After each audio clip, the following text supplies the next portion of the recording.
오늘 말씀은 하나 되는데 힘쓰라 하는 제목을 가지고 말씀을 나누고자 합니다. 그러기 위해서는 에베소서가 어떻게 구성되어 있는가 하는 것을 우리가 알아보는 것이 참으로 중요하다고 생각이 됩니다. 66권의 성경에 있지만은 하나님의 구원의 교리와 또 우리 삶이 어떠해야 되는지, 또 어떻게 무엇을 믿고 기도해야 되는지 하는 것을 적나라하게 잘 기록되어 있는 것이 이 에베소서라고 볼 수 있습니다. 이 에베소서는 짧은 서신서입니다. 6장으로 구성되어 있는데 이 에베소서를 보시게 되면은 두 부분으로 나뉘어져 있어요. 1장서부터 3장까지가 교리 부분입니다. 우리가 무엇을 믿고 구원의 교리가 무엇인가 이런 것들을 알게 하는 그러한 내용들이 구체적으로 기록되어 있고, 또 4장서부터 6장까지는 너희가 믿는 그리스도인이라고 한다면은 너희는 이렇게 살아야 된다는 거예요. 그래서 세 가지로 말씀하시는데 오늘 본문인 합당하게 행하라, 두 번째는 하나님을 본받는 자가 되라, 그리고 세 번째는 하나님의 전신갑주를 입고 사탄 마귀와 대적해서 승리하라 하는 내용으로 구성되어 있습니다. 1장서부터 3장까지를 또 구체적으로 나눠보게 된다면은 1절서부터 2절까지는 언제나 사도 바울이 서신서를 보낼 때마다 사용하는 인사말이 있어요. 예수 그리스도 하나님의 뜻으로 말미암아 그리스도 예수의 사도된 바울이 에베소에 있는 성도들과 그리스도 안에 있는 신실한 자들에게 편지하노니 하나님 아버지와 우리 주 예수 그리스도로부터 은혜와 평강이 있을지어다, 이렇게 간단하게 인사를 합니다. 여러분, 은혜와 평강이라는 것은요, 은혜는 하나님이 주시는 것 아니겠습니까? 평강은 하나님의 은혜로 말미암아 생기는 마음의 평강인 것이죠. 이 평강의 다른 말로는 평화라도 그렇고 화평이라고도 그러고 평화라고도 그렇습니다. 똑같은 단어 에이레네라는 헬라어를 사용하는 것을 보게 됩니다. 이 평화는 하나님이 주셔야만 되는 것이지 외부에서 들어와서 내 마음에 어떤 평강을 누리는 것이 아닌 것이죠. 그러니까 언제나 하나님의 은혜 속에 너희들은 평강을 누리라고 이 사도 바울은 편지를 보낼 때마다 받는 사람들에게 그렇게 인사를 하는 것입니다. 그리고 3절서부터 14절까지가 한 문장으로 되어 있어요. 헬라어로는요. 근데 우리 성경을 보게 되면 12구절로 되어 있습니다. 참 심오한 내용이에요. 뭘 찬송하자 그러느냐? 여러분, 바울의 입장을 생각해 보게 되면 지금 억울하게 감옥에 갇혀 있는 신세입니다. 그런데 그는 찬송하자 그래요. 왜 그러느냐? 무엇 때문에 그러느냐? 그 내용이 바로 3절서부터 14절까지에 나와 있습니다. 그 내용이 뭐냐면은 세 가지로 구분해서 나눌 수가 있는데, 하늘에 속한 신령한 복을 그리스도 안에 있는 사람들에게 다 주셨다는 거예요. 그 하늘에 속한 신령한 복이 무엇이냐? 첫 번째 4절서부터 6절까지를 보시게 되면은 하나님께서 우리를 택하고 예정하셔서 기쁘신 뜻대로 거룩하고 흠이 없게 하시려고 아들로 삼아 주셨다는 것입니다. 여러분, 이 사실을 깨닫게 된다면은 우리는 흥분하지 않을 수가 없어요. 우주 만물을 창조하신 하나님이 나를 자녀로 삼아 주셨대요. 아들로 삼아 주셨다는 것입니다. 여러분, 이것을 이해하기 위해서는 어떤 부모님들이 자식이 없어서 입양을 하려고 그래요.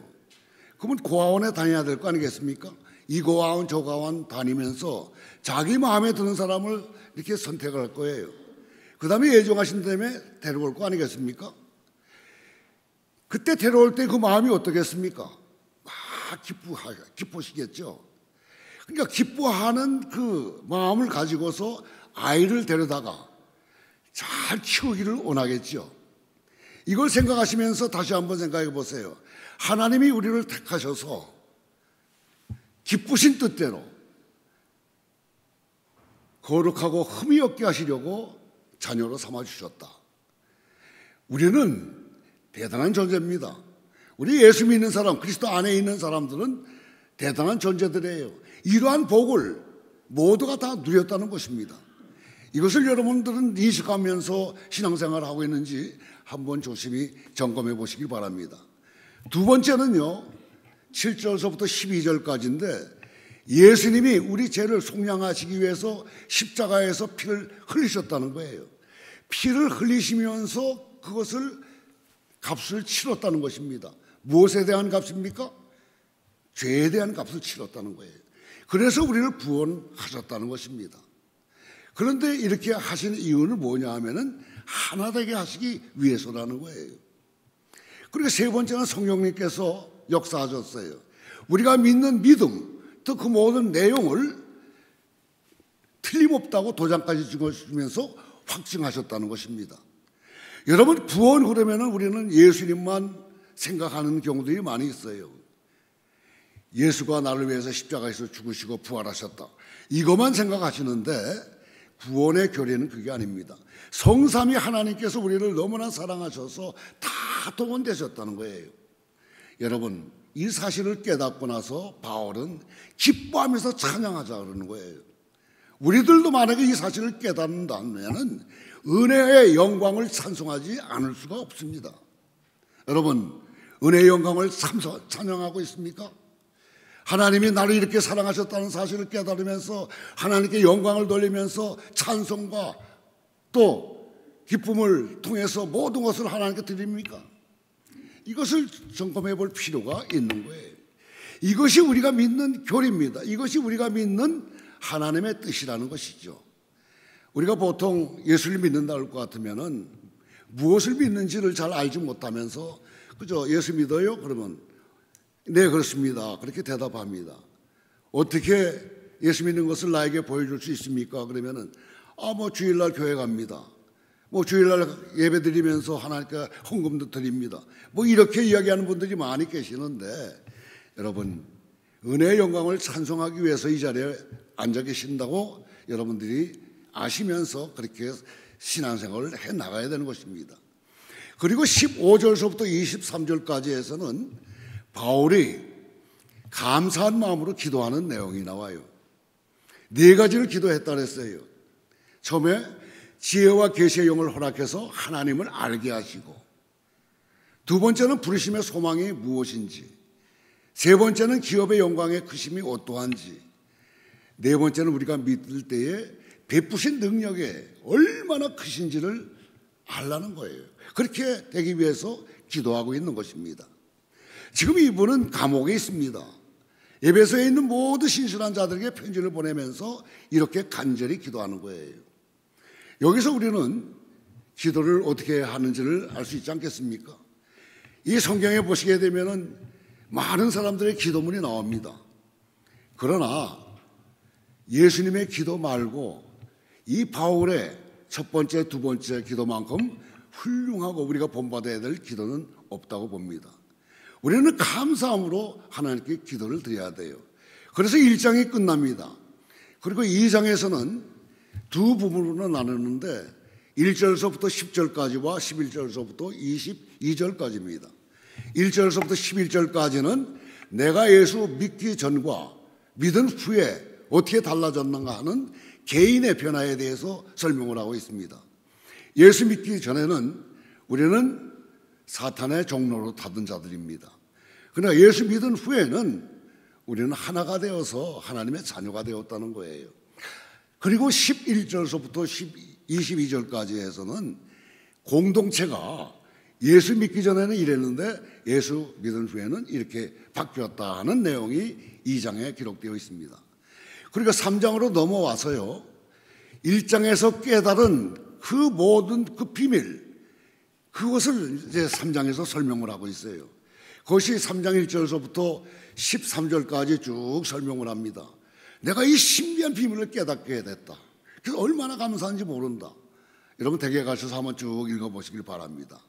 그래서 그는 찬송하지 않을 수가 없다 하는 것을 3장에서 이야기를 하고 있습니다. 그리고 14절서부터 23절까지, 21절까지 해서는 두 번째 기도가 나와요. 그 말씀을 우리 한번 성경을 통해서 확인해 보도록 하겠습니다. 3장 14절서부터 19절까지입니다. 같이 읽습니다. 이러므로 내가 하늘과 땅에 있는 각 족속에게 이름을 주신 아버지 앞에 무릎을 꿇고 비노니 그의 영광의 풍성함을 따라 그의 성령으로 말미암아 너의 속 사람을 능력으로 강건하게 하시오며 믿음으로 말미암아 그리스도께서 너의 마음에 계시게 하시었고 너희가 사랑 가운데서 뿌리가 박히고 터가 굳어져서 능히 모든 성도와 함께 지식에 넘치는 그리스도의 사랑을 알고 그 너비와 길이와 높이와 깊이가 어떠함을 깨달아 하나님의 모든 충만하신 것으로 너에게 충만하게 하시기를 구하노라. 아멘이죠. 얼마나 훌륭한 기도입니까? 이렇게 우리를 위해서 바울은 기도를 하는 거예요. 여기서도 네 가지를 기도하지 않습니까? 능력으로 속사람이 강건하게 되기를 원하는 거예요. 그리고 예수님의 사랑이 어떠한지를 알아야 된다는 것입니다. 이러한 충만한 상태에 있게 된다면 믿는 사람으로서 우리는 어떻게 되겠습니까? 하나님께 영광을 돌릴 수 있지 않겠습니까? 이렇게 결의 부분을 이야기한 다음에 너희들이 이 사실을 믿느냐? 그러면 믿는다면 4장 1절을 보세요. 같이 읽습니다. 그러므로 주 안에서 갇힌 내가 너희를 권하노니 너희가 부르심을 받은 일에 합당하게 행하여. 뭐라고 이야기를 해요? 부르심이 뭡니까? 우리는요 예수를 믿는 그 순간부터 부르심을 받은 사람들이에요. 그러면은 우리는 사탄의 나라에서 하나님 나라로 옮기는 사람들입니다. 사망에서 영생으로, 죄에서 거룩으로, 어둠에서 빛으로 다 부름받은 사람들이에요. 그렇기 때문에 우리가 해야 될 것이 무엇이겠어요? 합당하게 행하라 그래요. 합당하게라는 말은 무슨 말이겠어요? 조화롭게, 어울리게 행하라는 것입니다. 믿는 사람이라면은 교례만 알고 그것만 믿는 것이 아니라 연결이 되어가지고 행하라는 거예요. 합당하게 행하라는 것입니다. 믿는 사람답게 살라는 것입니다. 이것을 이야기한 다음에 그 다음에 5장 1절을 보시게 되면은 5장 1절을 같이 읽습니다. 너희는 하나님을 본받는 자가 되고 하나님을 본받는 자가 되라 그랬어요. 성경에는 많은 인물들이 등장하지 않습니까? 아브라함, 야곱, 이삭, 요셉, 모세, 엘리야, 엘리사, 다니엘, 우리가 담고 싶은 많은 인물들이 나오지 않습니까? 또 신약에는 누가 있어요? 요한도 있고 베드로도 있고 사울도 있죠. 바울도 있죠. 이런 수많은 사람들이 등장하는데 하나님은 우리에게 요구하는 게 뭡니까? 하나님을 본받는 자가 되라는 거예요. 이제는 수준을 좀 높이라는 것입니다. 너희들 그 인물에 극한하지 말고 나를 닮으라는 거예요. 우리 한국 사람 이름 가운데는 예수라고 이름 지은 사람들은 별로 제가 들어보지 못했어요. 그런데 중남미 가게 되면 예수라는 이름을 가진 분들이 굉장히 많아요. 참 믿음이 좋구나 하는 생각이 들어요. 예수같이 살아야죠. 예수님 닮아가야 되지 않겠습니까? 여러분, 하나님을 본받는 자가 되어야 됩니다. 수준을 높이시길 바랍니다. 왜 이런 이야기를 하느냐? 너희들은 보통 존재가 아니라는 거예요. 너희들은 대단한 존재라는 것을 이야기하는 것입니다. 능히 그럴 수 있기 때문에 그렇게 원하는 것입니다. 그리고 세 번째는 6장 11절 말씀을 같이 봉독할게요. 마귀의 관계를 놓아 대적하기 위하여 하나님의 전신갑주를 입어라. 전신갑주를 입으라는 거예요. 마귀와 대적에서 싸워서 승리하고 그러라는 것입니다. 여러분, 우리는 알게 모르게 영적 싸움 전쟁터에 있어요. 교회 내에서도 마찬가지입니다. 밖에서도 마찬가지예요. 믿는 자들에게 언제는 영적 전쟁에 임하고 있다는 사실을 꼭 여러분들 기억하시면서 하나님이 주시는 전신갑주를 입으시길 바랍니다. 이렇게 에베소서 6장이 구성되어 있습니다. 오늘 말씀을 4장 1절서부터 3절까지인데 다시 한번 읽도록 하겠습니다. 4장 1절. 그러므로 주 안에서 갇힌 내가 너희를 권하노니 너희가 부르심을 받은 일에 합당하게 행하라. 자, 부르심에 합당하게 행하라. 그리고 이제 2절부터 3절까지의 구체적으로 무엇인지를 이야기하고 있는 것을 보게 됩니다. 같이 읽습니다. 겸손과 온유로 하고 오래 참음으로 사랑 가운데서 서로 용납하고 평안에 매는 줄로 성령이 하나 되게 하신 것을 힘써 지켜라. 5가지를 이야기를 해요. 겸손과 온유와 오래 참음과 사랑과 용납. 그런데 이것은 평안에 매는 줄로 하나가 되게 하셨다는 거예요. 아까도 말씀드렸지만 이 평안이라는 것은 에이레네라는 평강이라는 화평이라는 평화라는 그런 뜻입니다. 이런 것으로 줄로 하나를 묶었다는 것입니다. 여러분, 이것을 이해하기 위해서는요, 산 타는 사람들을 생각하시면 될 거예요. 등산하는 사람들, 에베레스트를 정복하기 위해서 혼자만 올라가는 줄 알죠? 아닙니다. 올라가는 사람이 있으면 그 다음 사람, 그 사람 쭉 줄로 연결되어 있어요. 그걸 생명의 줄이라고 하지 않습니까? 근데 만약에 무슨 사고가 나게 되면 그걸 끊어가지고 자기만 희생당하고 딴 사람들은 죽지 않도록 그렇게 하는 경우들이 많이 있습니다. 그걸 생명의 줄이라고 그래요. 그런데 여기서는 평안의 줄이라고 그럽니다. 고난의 줄이 아니에요. 고생의 줄이 아니고 평안의 줄, 평안에 매는 줄로 하나 되게 하셨다는 거예요. 이미 하나님께서 그렇게 해 놓으셨다는 것입니다. 그런데 하나가 되게 한 것을 힘써 지키라 그랬어요. 잘 안 된다는 것이죠. 힘써 지키라는 말은 애쓰라는 거예요. 애쓰라는 것. 이것은 가만히 보게 되면 성령의 열매더라고요. 이것을 만들기 위해서는 우리는 노력하지 않으면 안 돼요. 애쓰지 않으면 안 돼요. 힘써야 된다는 것입니다. 모든 겸손이 뭐예요? 여러분, 겸손 그러면 나보다 남을 높게 생각하는 것 아니겠어요? 그런데 이 겸손이라는 그 당시의 단어로서는 이건 사용할 수 없었던 단어였습니다. 왜 그러냐면은 겸손은 노예들에게만 해당되는 단어였기 때문에 그래요. 그 당시의 문화는 어떤 문화였냐면은 자기를 자랑하고 자기의 힘이 이렇다는 것을 나타내기를 원하는 그러한 그 문화적인 그 풍토였더라는 것입니다. 그래서 만약에 너 겸손해 그러면은 싸움하자고 달라붙을 정도로 이 말은 안 썼다는 거예요. 그런데 사도 바울은 과감하게 믿는 사람들에게 너희는 겸손하라 그런다는 거예요. 이건 무엇을 이야기하느냐? 여러분, 예수님을 생각하시면 됩니다. 예수님이 잡히기 전날 마가의 다락방에 모여서 최후의 만찬을 하지 않습니까? 그때 예수님이 어떻게 하셨어요? 수건을 허리에 묶고 그 다음에 물을 떠다가 제자들의 발을 씻어주지 않습니까? 여러분, 제자들의 발을 씻어주는 것은요, 어떤 객이 내 집에 왔을 때 주인 되는 제가요 발을 씻어주는 것이 그 당시의 문화였다는 것입니다. 만약에 주인이 바쁘게 되면은 그 집에 하인 중에 제일 낮은 사람이 두 번째로 씻어준대요. 그 사람도 바쁘다 할 것 같으면은 먼저 온 손님이 그 다음 손님의 발을 씻어준다는 것입니다. 그때 예수님이 그 다락방에 가셨을 때 제자들도 많이 있었을 거예요. 근데 제자들 누구 하나 발 씻어줄 생각을 하지 않았다는 거예요. 그런데 예수는 누구십니까? 만왕의 왕 아니겠어요? 그분이 사람들 앞에 무릎을 꿇고 씻어주셨다는 거예요. 이게 얼마나 큰 겸손이냐 하는 것입니다.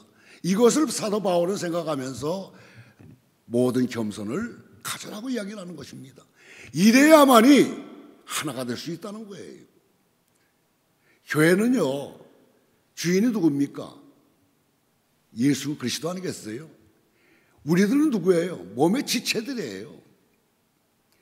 여러분, 예수님이 우리 교회의 주인이라는 사실을 언제나 기억해야 됩니다.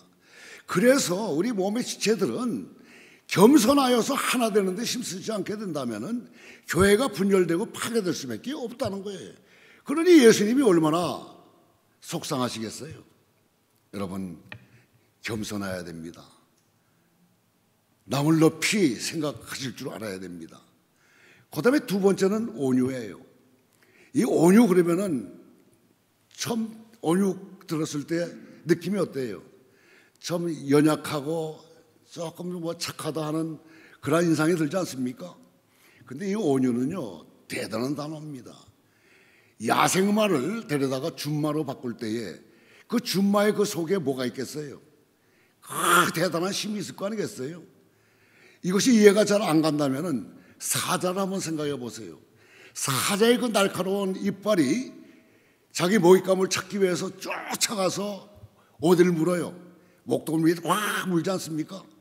그 물린 소나 또 말이나 뭐 이런 짐승들은 막 발버둥 칩니다. 근데 결코 그 사자는 놔주질 않아요. 끝내 목숨을 끊어가지고 자기 밥을 삼지 않습니까? 그런데 그 사자가 자기 새끼를 옮길 때는 똑같은 이빨인데 피 한 방울 나지 않게 옮기지 않습니까? 그건 뭘 이야기하는 거냐 하면은 힘이라는 것은 쓸 때 써야 된다는 거예요. 그렇게 능력이 있고 힘이 있지만은 함부로 사용해서는 안 된다는 것입니다. 사용할 때 사용할 수 있는 것, 그게 온유라는 거예요. 이 온유한 마음을 모든 성도들이 갖고 있다고 한다면은 그 교회는 하나 될 수밖에 없다는 것입니다. 이 사실을 꼭 기억할 수 있게 되기를 바랍니다. 여러분, 겸손하고 온유하기를 원하십니까? 대답이 없어요. 힘들어요. 그러나 대답을 하시면서 노력해야 되는 것입니다. 다시 한번 묻습니다. 겸손과 온유하기를 원하세요? 예, 그렇게 되시길 바랍니다. 그리고 세 번째는 오래 참음이에요. 오래 참음은 인내라고도 볼 수가 있겠죠. 오래 참음. 이것은 내 때가 아니라 상대방의 때를 내 거로 끌고 오시는 거나 내 때를 그쪽에다 맡기는 것입니다. 상대방을 존중하라는 거예요. 그 사람의 때가 있지 않겠습니까? 어떤 사람은 빠리빠리한 사람이 있어요. 어떤 사람은 느린 사람이 있어요. 근데 빠리빠리한 사람이 야, 뭘 꾸물꾸물대 빨리빨리 하지 이렇게 잡아당기게 된다면은 하나가 될 수 없다는 것입니다. 그래서 이제 시편을 보시게 되면은 어린아이들을 식탁에 둘러앉은 감람나무라고 표현하는 내용이 나와요. 왜 어린아이들을 감람나무라고 표현했을까? 여러분, 감람나무가 첫 열매를 맺을 때까지 기간이 얼마나 되는지 아세요? 보통 10년에서 13년이 걸린답니다. 아무리 씨를 심고 물을 주더라도 10년이나 13년이 지나야만이 열매가 맺힌다는 거예요. 한 번 열매가 맺히게 되면은 그 오리부 나무는 100년을 지탱할 수 있다는 것입니다. 이건 뭘 이야기하느냐? 어린아이들의 때가 있지 않느냐 이거죠. 그 때를 기다려야 된다는 거예요. 이게 오래 참음이라는 것입니다. 여러분, 교회 내에서도 오래 참으면은 놀라운 역사가 일어나는 거예요. 내 때에 다른 사람을 끌어들이려고 하지 마시고 상대방의 때를 기다릴 줄 아는 믿음의 식구들이 될 수 있게 되길 바랍니다. 그 다음에는 뭡니까? 사랑입니다. 사랑은 필리오의 사랑이 아닌 아가페의 사랑이에요. 하나님이 나를 사랑하신 것처럼 너희도 이웃을 사랑하라. 하나님이 사랑한 그 사랑을 이웃을 위해서 사랑하라는 것입니다. 이것도 정말 힘들지 않겠어요? 가만히 보게 되면 좁은 사람이 있는가 하면 미운 사람도 있잖아요. 어떻게 미운 사람까지 사랑할 수 있겠습니까? 그런데 우리 하나님은 그 단계까지 우리를 오기를 원하는 거예요. 그래서 하나님의 사랑을 우리들도 나타내 보여야 된다는 것입니다. 이런 사랑을 갖게 된다는 것 같으면은 교회는 분열이 있을 수가 없다는 것입니다. 아까 전신갑주를 입고 승리하라고 하는 말씀을 드리지 않았습니까? 교회는 이단이 들어와 가지고 계속 다툼과 분열을 원하는 거예요. 여러분, 음란한 죄, 무슨 시기하는 죄 이런 것들은 고칠 수가 있어요. 그러나 분열, 다툼 이런 것들은 교회가 쪼개지기 때문에 이것은 우리가 막아야 된다는 것입니다. 여러분, 언제나 이러한 사실이 있다는 것을 기억하시면서 우리는 하나 되는데 힘써야 됩니다. 사랑해야 됩니다. 아까 우리가 두 번째 기도 내용도 살펴보지 않았습니까? 하나님의 그리스도의 그 사랑의 넓이와 길이와 높이와 깊이가 얼마나 큰지를 깨달아 알으라 그러지 않습니까? 이 사실을 아시고 우리들도 그렇게 베풀 수 있는 귀한 주님의 자녀들이 될 수 있게 되기를 간절히 바랍니다. 마지막으로 뭐예요? 마지막으로 용납입니다. 용납은 다른 말로 관용이에요. 이 용납이라는 것은요, 무슨 말이냐 하면은 그냥 받아들이라는 거예요. 그냥 받아들이고 내버려두는 것이 용납이라는 것입니다. 이것을 이해하기 위해서는 교회에서 은혜 받기를 원해요. 그러면 어떤 부류들은 부흥회를 열자 이제 그럽니다. 근데 뭐 부흥회는 무슨 부흥회야. 그냥 우리가 산에 가서 기도하게 되면 은혜가 되지. 또 그렇게 주장하는 사람들도 있다는 겁니다. 근데 또 어떤 분들은 뭐 성경 공부하면 되지. 자기 나름대로 은혜 받은 그 분야를 자꾸만 주장하는 경우들이 많이 있다는 거예요. 근데 어느 것 하나 다 틀린 건 없어요. 다 맞지 않습니까? 그러니까 내 주장을 내려놓고 상대방이 원하는 대로 그냥 봐주라니까 용납 받아들이라는 겁니다. 이게 용납이고 관용이라는 겁니다. 이렇게만 된다고 한다면은 교회에 무슨 문제가 생길 수 있겠는가 하는 거예요. 이것이 아까도 말씀드렸지만은 성령의 열매라는 사실들입니다. 힘써 지키지 않게 되면은 지킬 수가 없는 굉장히 어려운 것들이에요. 그러나 할 수 있으니까 하라 그러지 않습니까? 하나님께서 뭐라 그러셨어요?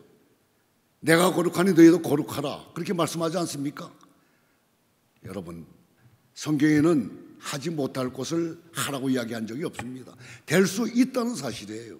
이렇게 된다고 한다면은 교회는 튼튼하게 세워질 뿐만 아니라 소문난 교회가 되고 하나님께 칭찬을 받을 수 있는 귀한 교회가 될 줄로 믿습니다. 여러분 다시 한번 생각해 보세요. 하나가 되기 위해서 힘써 지켜야 될 것이 무엇이라고요? 모든 겸손과 온유와 오래 참음과 사랑과 용납.